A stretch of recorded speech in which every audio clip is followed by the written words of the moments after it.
The house stood alone, at the end of Ravenswood Street.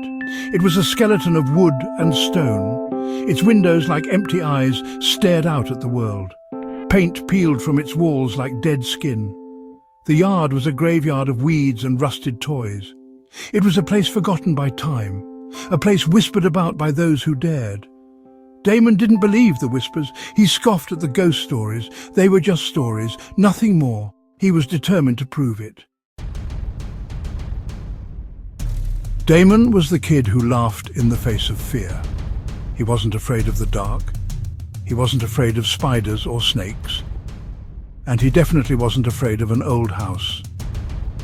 He had heard the tales, the whispers of the house being haunted, of strange noises at night, of people seeing things they couldn't explain. But Damon knew better. He knew there was always a logical explanation, a creaky floorboard, a stray cat, an overactive imagination. He would prove everyone wrong. The air inside was heavy, thick with dust and the smell of decay. Damon coughed, shining his flashlight into the darkness. Cobwebs clung to his face like ghostly fingers. He heard it then. A whisper, faint but distinct, a voice calling his name. He stopped, his heart pounding. He listened intently. The whisper came again, closer this time. He pushed open a door. It creaked like a scream. A musty smell wafted out. He stepped inside. It was a bedroom, and on the nightstand he saw it, a photograph.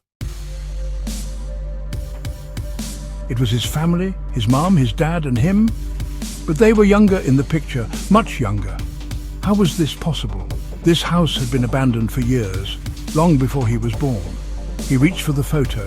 His fingers brushed against something cold, something soft. He pulled his hand back with a gasp. His heart hammered in his chest. The whisper came again, louder this time, angrier. It swirled around him, suffocating him. He turned to run, but it was too late. A hand shot out from the darkness, cold, clammy, and very real. Damon screamed. He screamed until he had no voice left. He stumbled back, tripping over his own feet. He scrambled to his feet and ran. He didn't stop running until he reached the safety of the streetlight's glow. Damon never spoke of what he saw that night, but he was never the same again. The laughter was gone from his eyes, replaced by a fear that would haunt him forever. The whispers of Ravenswood Street had become his reality, and the town, once skeptical, listened with a newfound terror.